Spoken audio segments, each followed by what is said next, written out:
Hey YouTube, it is fall, so that means it is time for gourds and pumpkins and butternut squash. And my favorite thing is butternut squash soup. Let me show you how to do it. I'm filming. Oh, goody. All right, so we're gonna start our butternut squash soup. Ricky, I'm gonna move around just a little bit. So I'm putting a pot on medium low. I'm adding about a tablespoon of olive oil. I'd say that's a little more than that because I had it out, and why not? All right, so we're gonna get this over medium-ish heat, and we're gonna start our soup base flavors with this right here. So we've got one yellow onion that I diced up, and a carrot, that's just one carrot. About 2 tiny stalks of celery. They were kind of puny. You might want to use a bigger one. And then this is 5 or 6 sprigs of fresh thyme. This is all coming in here. And we're just going to keep this nice and low and let those start to sweat. You know what? I don't like, for some reason, I don't like to talk about vegetables sweating. It bugs me. It's just like I've got issues apparently. All right, so that's just going to sit here. And to that, we're going to add this very tiny, puny amount of garlic. I thought I had more garlic than I did. I had 1 clove. It should be about 3 cloves. And this is 4 Yukon Gold potatoes. And you can use russets. It's no problem. But I made a monster batch of mashed potatoes the other day and used up all my russets. And I have a bunch of Yukon Golds I do need to use up. Oh, wait a minute. Did you see that? Where'd it go? It was the eye of a potato that's in there somewhere, and I saw it there it is. You know what? That won't hurt anything, but it's not pretty, so get rid of it. All right, so our butternut squash, boom, there it is. He's pretty big, and we've got to deal with him. And these can be a little bit tricky to deal with. You need to be careful. They're very hard. They will take off and roll away from you. Number one thing, remember this method, okay? Do you see how I've got my hand and my fingertips are curved way back up, away from the knife? At no point do you want your hands anywhere here, because this is a very hard vegetable. Your knife can slip very easily.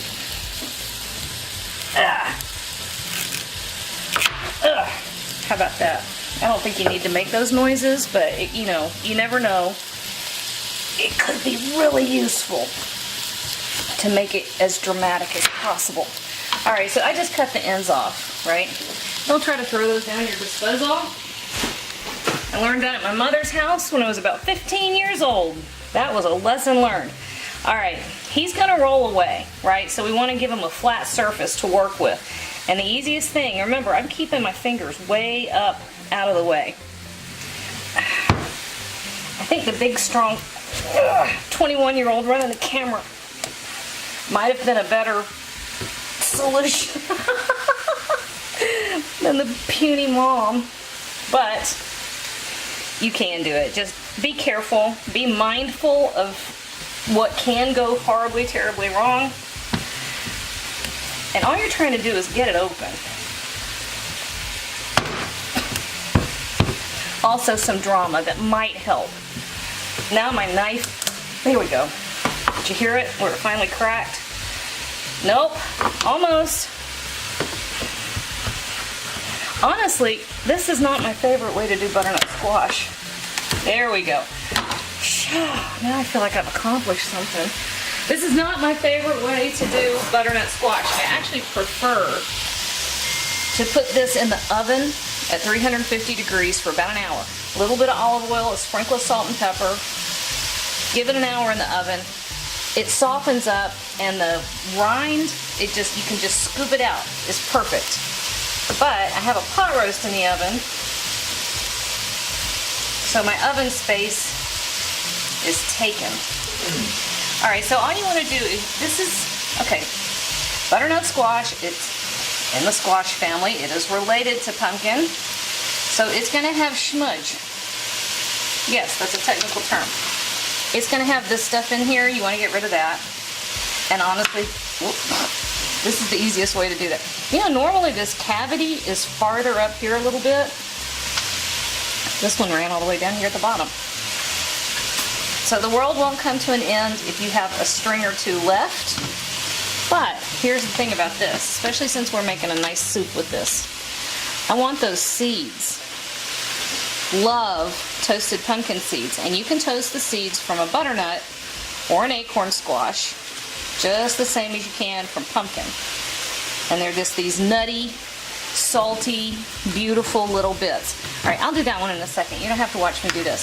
So here's the easiest way to get the peel off if you're going with a raw squash. What is this thing called? We had this conversation 3 weeks ago. It's a potato peeler, thank you.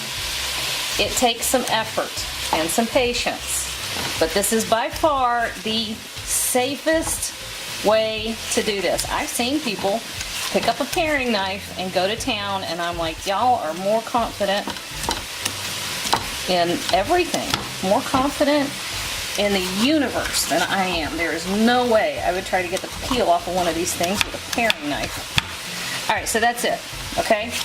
Let me go ahead and finish peeling this. Oh, I'm getting a phone call. Let me get rid of that phone call, finish peeling this, and I'll show you how to chunk this thing up to go in the pot. Filming. Okie dokie. We have cut up all of our butternut squash, and I just cut it up into cubes. There you go. That's the big lesson on butternut squash.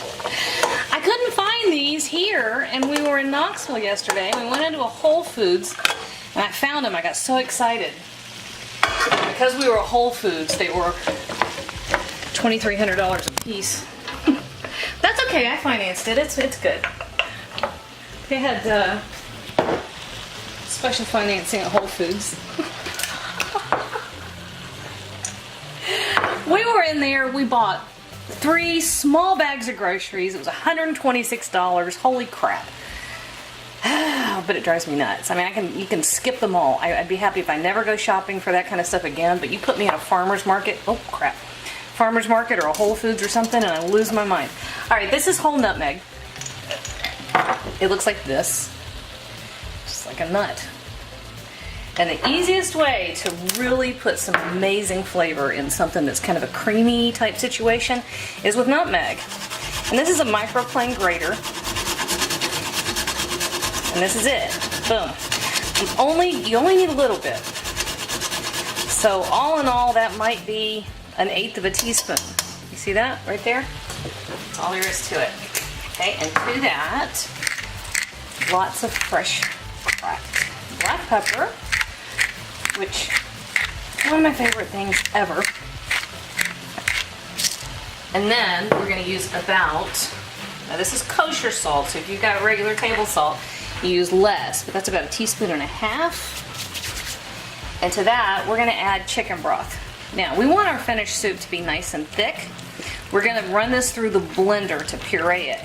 But it means you don't wanna add more liquid than is strictly necessary. You only really wanna just bring it up to where it's gonna be mostly covered. And I'd be giving you a pass if I didn't say it was okay to almost cover it. Oh, look at that, 1 quart. If you have homemade chicken broth, great, use it. If you don't, I'm not gonna talk about you when you're not here. I think it's fine.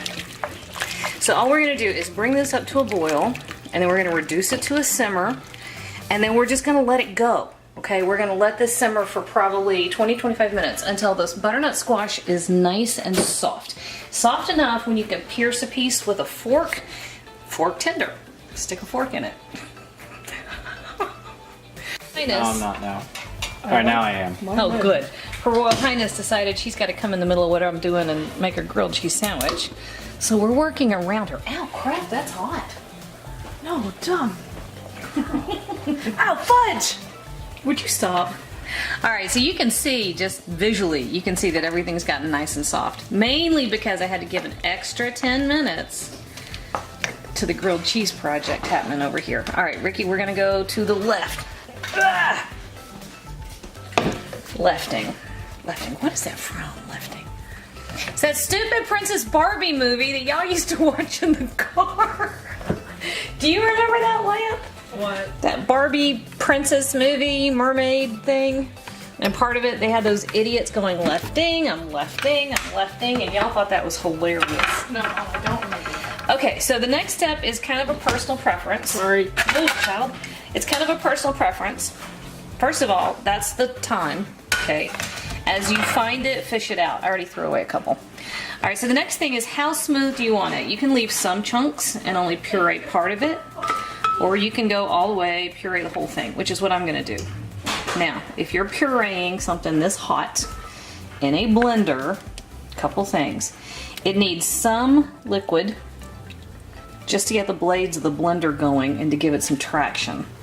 But you don't want to put too much in there because it's going to throw it all over the inside, and the last thing you want is hot molten soup flying all over your kitchen. I learned that one the hard way too. Let's talk about all the reasons I've had to repaint. Okay, make sure your lid is on there. On.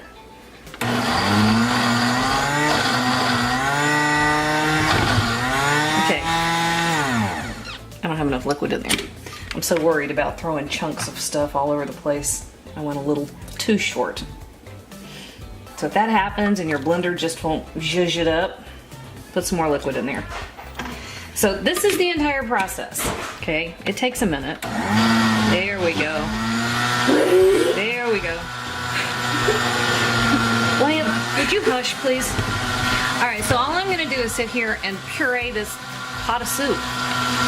It's not all that interesting. I'm not even interested, and I'm the one doing it. So I'll come back when it's ready and show you how to finish it up and make it pretty. All right, I'm going.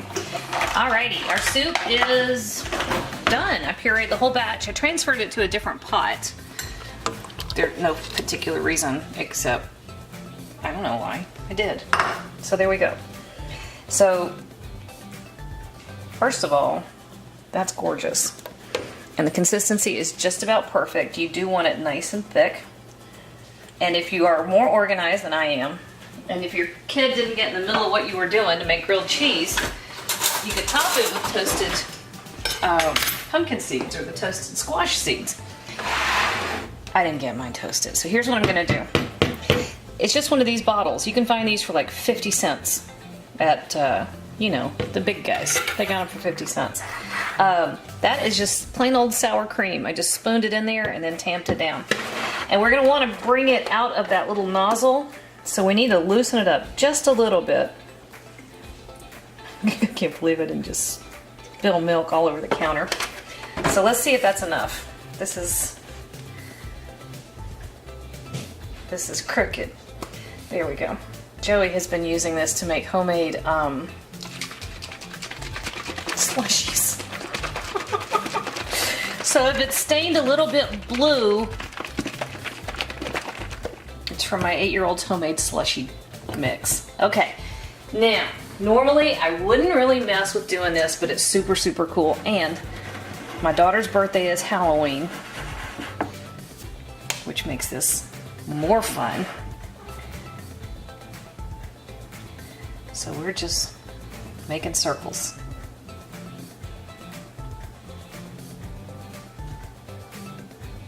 Right? Ready to have your mind blown, Ricky?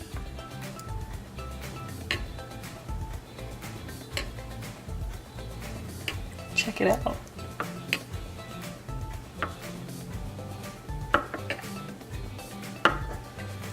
Ta-da! It's a spider web for Halloween, get it? But the best part, I don't want to mess up my design, so I'm going to eat out of the pot. The best part is this stuff tastes amazing. It's like a spoonful of fall. That's a bad analogy. That like tastes like fallen leaves. I gotta say though, guys, that's about the best thing that can happen to an acorn squash. I promise. There you go. Not an acorn squash. I think I need to quit. But there you go. Butternut squash. Thick, luscious, delicious, to die for. And easy. Hey YouTube, thanks for watching. And if you thought that video was helpful, do me a huge favor. Hit like, hit subscribe, hit the little bell so you get a notification whenever I post a new video. And if you have a second, hop on over to Patreon and check out how to support my channel even more. Again, thanks for watching.